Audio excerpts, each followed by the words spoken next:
You're listening to Shaun of the South Live, and that music you hear behind me are the fine boys in Charleston, South Carolina's own Red Cedar Review. I was in the joint in East Detroit, served a sentence in Dallas, Texas. I got locked up all over trying to get to Oklahoma, and I ain't been back there since. In the slammer in Alabama, and Montana, Savannah, and Atlanta. In the penitentiary down in Memphis, Tennessee, I got a tattoo says, I heart mama. Incarcerated in every state, institutionalized along the way. Did I happen to mention that my life of correction started back in juvenile detention? Yeah, my rap sheet's a mile long, but it's not why I sing my song. No, I came here to say there's been a terrible mistake, 'cause I ain't done nothing wrong.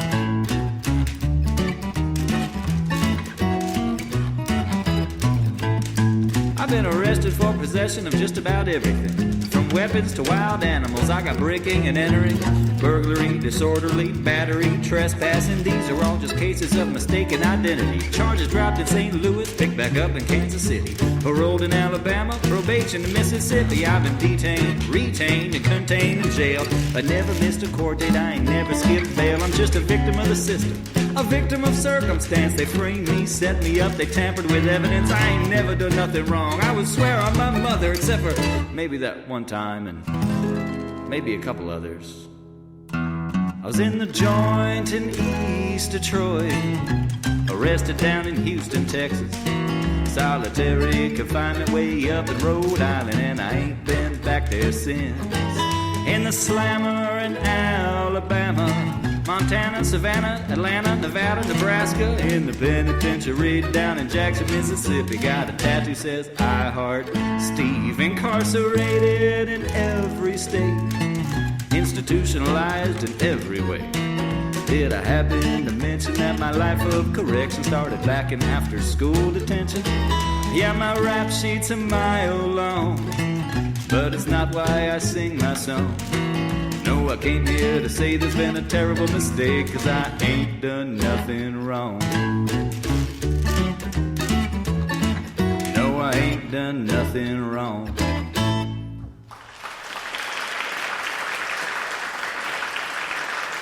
Charleston, South Carolina's own Red Cedar Review.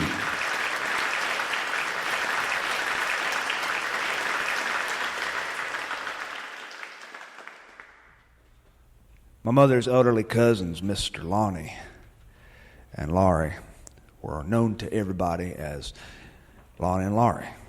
And I know you've met them before. They're just like everybody in every small town, every small tiny church, every little community club or organization that you've ever met. They're elderly and they dress alike somehow. She wears her hair in such a way that you look at her and smile because you know that her hair came from a bottle.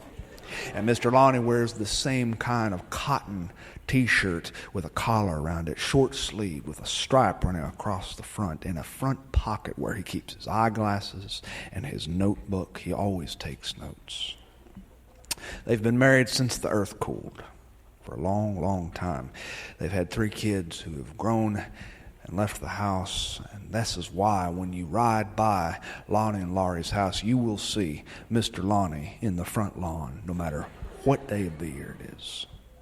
In fact, I bet you right now, if you were to drive by their house, you would see one of the 2 of them in their front lawn. They worship their front lawn. Mr. Lonnie and Laurie, when they first got married, were like any young couple.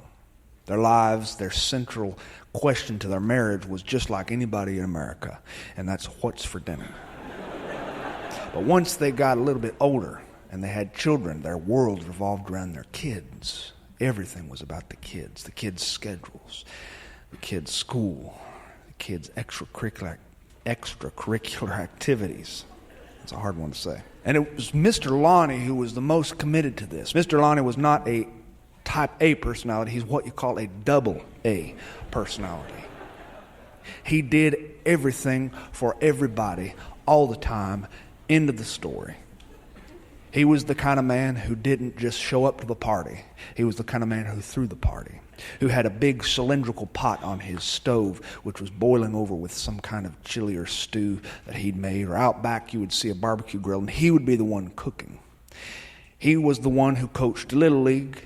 He was the one who coached the Pee Wee Football League. He was the one who had the hot dog and chili supper to raise funds for the new uniforms. He's the one who was a Boy Scout leader. He's the one who took them camping. He's the one who fed his family. He's the one who was always behind that stove. Type AA personality. Mr. Lonnie was a good man. A good man. But he had this innate ability to make some of the people in his life somewhat miserable. It wasn't on purpose. It's just that people like Mr. Lonnie, who are so driven, who cannot sit still, who have to be out in their yards working, well, they make some of the people in their life who are lazy a little bit uncomfortable. But Mr. Lonnie was not a type AA person this week. On this particular week, Mr. Lonnie was sick. He had come down with a bad chest infection. It started as a small sniffle. He woke up and he noticed that his nose was completely compacted. And to people like Mr. Lonnie, this doesn't feel unpleasant in as much as it just makes them pissed off. And Mr. Lonnie was angry. He was angry that he was sick. He was angry that he couldn't go out into his lawn and obsess over the very level of his grass, which he kept at least 3/4 of an inch. It was the tightest grass in the neighborhood. And Mr. Lonnie was in his easy chair. And he was wearing one of those T-shirts with the collar and the stripe. And he had his reading glasses. And he was watching the Western Channel. But he wasn't really watching the television in as much as he was complaining about how much they pay for TV and how he flips through channels every day of his cotton-picking life and can't find a single thing to watch. Of course, complaining is another one of the arts that Mr. Lonnie has mastered. He likes the Western Channel, though. He likes John Wayne. He likes the Magnificent Seven. He even doesn't mind it when Dean Martin plays a cowboy. He could watch the Western Channel 24 hours a day, but he watches it at such a high volume that it makes the shingles on the roof begin to rattle. And Miss Laurie came out from her sewing room where she was working on some crafts, and she said, "Lonnie, turn that thing down." But Lonnie could not hear her because Lonnie is half deaf. She's told him at least 100 times she wishes he would get hearing aids. And he swears he never heard her say that. Mr. Lonnie sat on that easy chair and he watched the Westerns and he felt hunger in his belly. And he knew that he had to get up out of that chair, even though he didn't feel like it, and go into that kitchen and cook for himself. Because after all these years of marriage, he knew without a shadow of a doubt, Miss Laurie was not going to cook him a single thing. She was lazy. And it's the same reason why his kids were somewhat lazy. And so he forced himself out of the chair and he hobbled to the kitchen, holding on to the sofa for balance. And Miss Laurie saw him walking, and she said, "What are you doing?"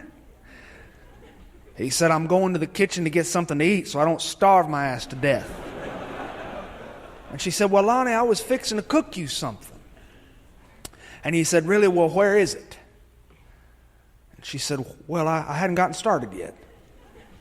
He looked at his watch, and he said, "Why, it's 1:30. I hadn't eaten a thing all day." Mr. Lonnie and Miss Laurie, they were quite the couple. In fact, he should have been worried that he was about to starve to death, because it was because of him that daily life even took place. Even his extended family should have been grateful for all the work he put in. Family reunions would not have happened if it wasn't for Mr. Lonnie. Every year, he went to great pains to make sure these family reunions happened. He would organize who was bringing what for food and where it was going to be held, and who was going to be manning the grill, and who was going to be manning the sides and condiments table, and who was going to be taking care of the kids. And it was Mr. Lonnie who who did all of this. Mr. Lonnie was the man who made sure his son had a sports education, or else his son would have just sat in his room and read books and not known a thing about what an infield fly is or an offsides kick. So Mr. Lonnie was the one who brought the boys to and from Little League practice. And Mr. Lonnie was the one who made sure that the boys had something fun to do, even in the off season. And it was Mr. Lonnie who was the one who recruited his next door neighbor, Marty, into helping be his assistant coach. And Marty was one day riding on the tailgate of Mr. Lonnie's truck, and they were in his driveway eating chili dogs, and Mr. Lonnie was backing up his truck while the boys sat on the tailgate. Marty jumped off the tailgate, and he didn't know that Lonnie had the truck in gear, and Lonnie just kept driving and ran Marty right over. Luckily, by the grace of God, Mr. Marty survived with only 2 broken ribs. He missed a few games after that, and Mr. Lonnie never quit giving him hell about it. Lazy people, this world is nothing but lazy people. Lazy people who are wasteful, and they spend too much money on things they don't need. They're addicted to things, and they're addicted to their laziness. That's how Mr. Lonnie felt. Mr. Lonnie once took his son's Boy Scout troop into the mountains. He was there to guide them and make sure they didn't kill themselves. He ended up taking the troop over that week, even though he was not really supposed to be the troop leader. He was just a volunteer parent. But the troop leader was just such a slacker that Mr. Lonnie was the one who fell naturally into that leadership position. And he was marching them boys all over Mount Cheaha, and they were singing songs which Lonnie was leading. And because of Lonnie, it was such a fun trip. Even the old Boy Scout leaders admitted that much. When Mr. Lonnie got home from that trip, his children and himself had lost a little bit of weight. Mr. Lonnie had lost 4 pounds from all the hiking and all the eating canned food over campfires. When he walked through the door, he almost didn't recognize Miss Laurie. Miss Laurie had lost 10 pounds in the week that he was gone. And he knew why she'd lost that much weight, because his daughter had told him, "Daddy, when you were gone, all Mama made us for dinner was fish sticks and fiber cereal." Mr. Lonnie got sick about a month before his planned family reunion, which he hadn't even gotten to sink his teeth into yet. Normally, this was the time of year when he made all the phone calls and he coordinated even flight plans with people to make sure everyone could be there. His relatives from Virginia and even as far away as New York City. He had relatives from Huntsville, relatives from around Montgomery. He made sure that everybody was going to be at the same place and the same time, the childhood home which he grew up in, way out in the sticks. There would be 4 or 5 kids piled up in the old bedrooms. There would be spouses in the den, sleeping on the sofa and in sleeping bags on the floors. And there would be someone sleeping out in the shed in a cot. The men would have a plastic jug full of a clear liquid that was illegal in several counties. And he took great pleasure planning this reunion. But right now, his body was failing him. Over time, he got too weak to even care about what was on the Western Channel. Miss Laurie took him to the doctor. He could hardly believe it. He could hardly believe that his wife had loaded him into the car and taken him to the doctor. And he pumped Mr. Lonnie full of fluids and full of medications and prescriptions. And Mr. Lonnie, for the first time in his entire life, realized there was a sickness that existed that he could not power through. All his life, Mr. Lonnie had gone to work, even though he'd been sick. Work was his profession. Work was his solace. Work was where he felt like he was himself. It was more than a job. And ever since he retired, his world had gone to hell. Mr. Lonnie told the men at the young men's Bible study, "Boys, I hope you never, ever retire. I hope you never retire, because retirement is like going to purgatory. You're physically well enough to be able to do some things, but you're too old by the general public's consideration to do other things. You're just in limbo, in this middle ground where you can do nothing. And so Mr. Lonnie worshiped that lawn of his. And it got worse. He got worse until his body felt overheated and warm, and he couldn't even say a single sentence without becoming short of breath. And Miss Laurie worried about him. She fed him fish sticks and Fiber One cereal for supper. And he ate it. He slept in that recliner, and he had strange dreams, the kind of dreams that you have when you're febrile, when you have a hot forehead. And Miss Laurie came out and she would check on him and she would say, "Is there anything I can do?" It was when the ambulance came that he knew things were serious. The paramedics came into the house, and all he has are hazy memories of Miss Laurie standing over him and saying, "Lonnie, talk to me, Lonnie, Lonnie, talk to me." And he couldn't gather the strength to say anything. And the paramedics lifted Mr. Lonnie out of his easy chair. They placed him on a gurney, and they wheeled him through his own front door and through his front lawn. And he looked out at the lawn, and he noticed the grass was long, and it killed him. And they pushed him inside the ambulance, and they shut the door, and he looked around, and he was scared, and he was feeling terror that he'd never felt before. And he saw Miss Laurie beside him, and he reached his hand out. She said, "What is it, Lonnie? What is it?" He said, "Do you know how much an ambulance ride costs?"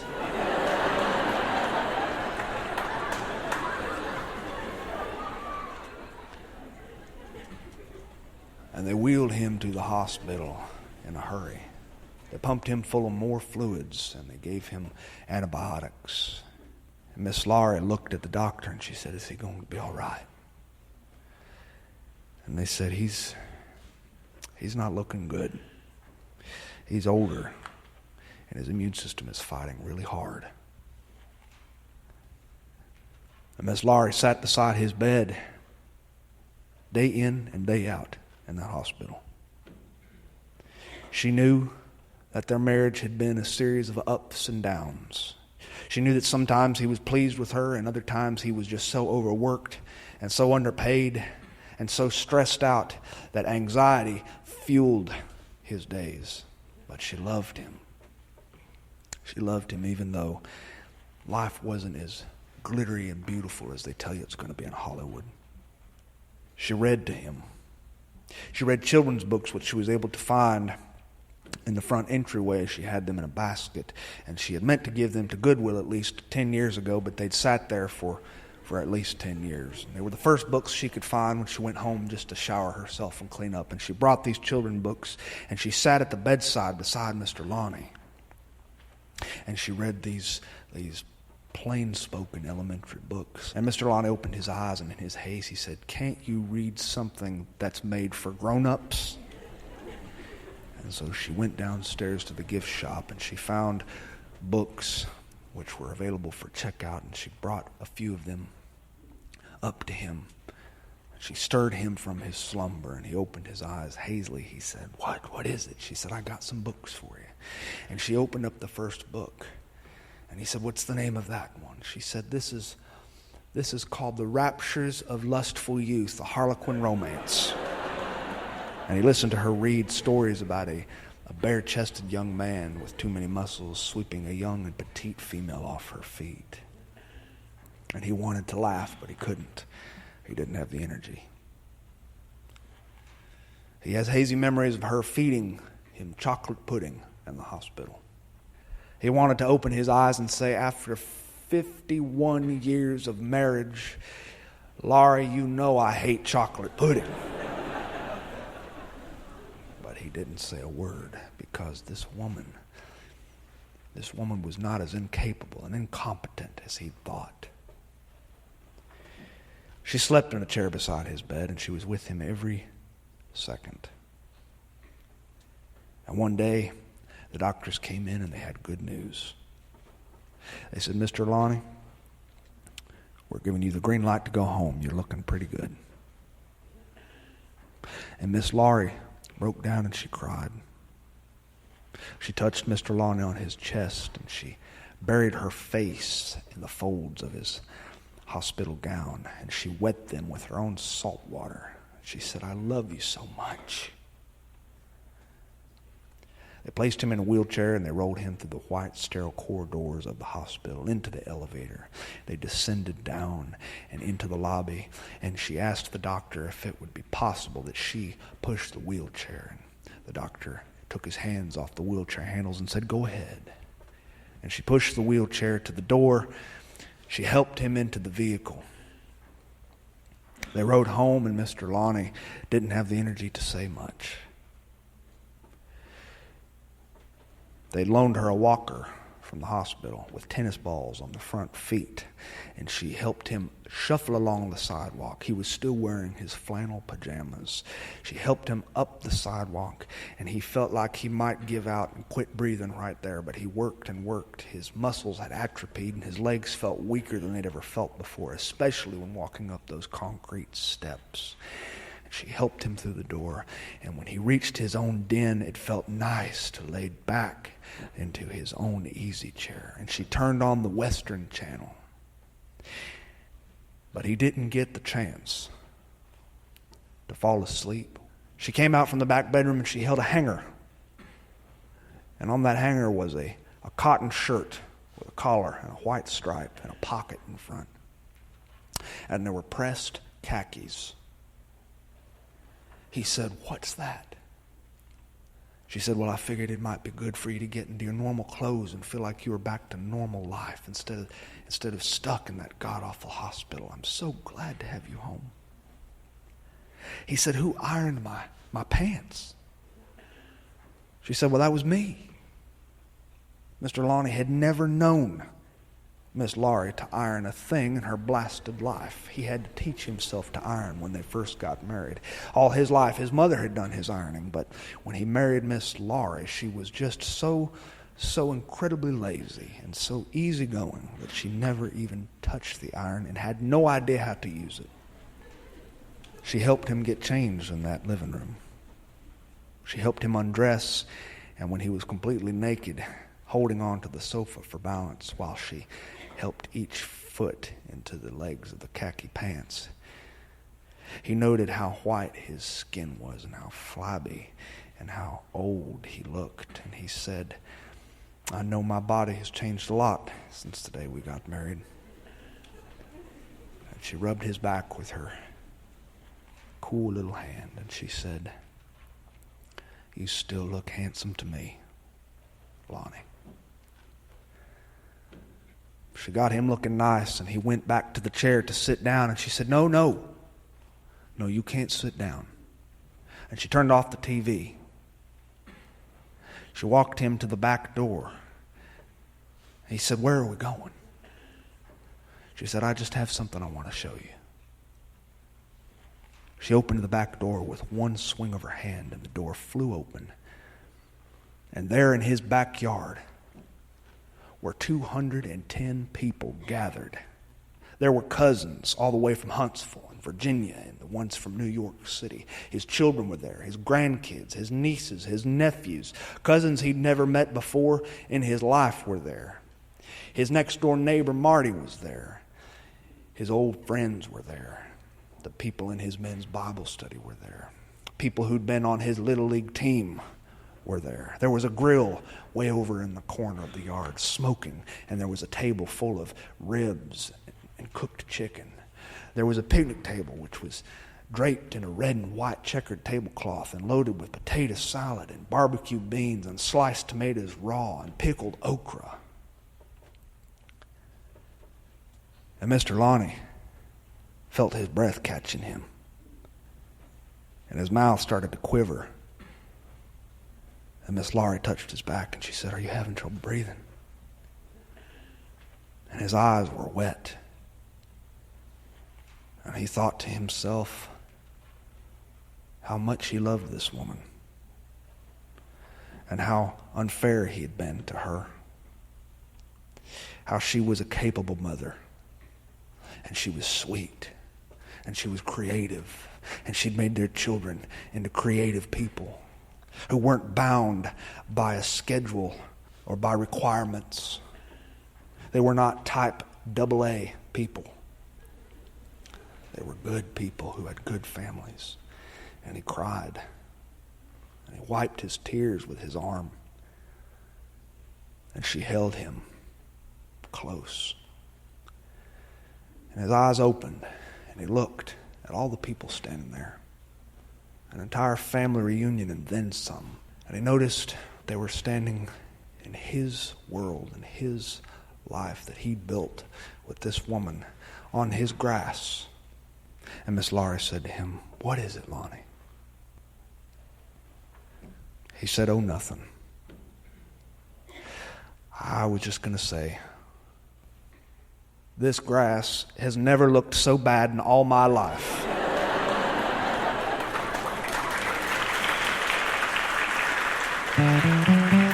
Thanks for listening to Sean of the South. I've been your host, Sean Dietrich, and it has been a pleasure. Hope you join us next week. That music here behind me is Brad Edwardson on the guitar, Aaron Fairtag on the mandolin, the Red Cedar Review from Charleston, South Carolina. To find out anything more about what I do, you can visit SeanoftheSouth.com, and while you're there, I hope you drop me a line because I love to hear from my friends. And speaking of friends, blessed is he who does not expect much out of life, for he will not be disappointed. Adios.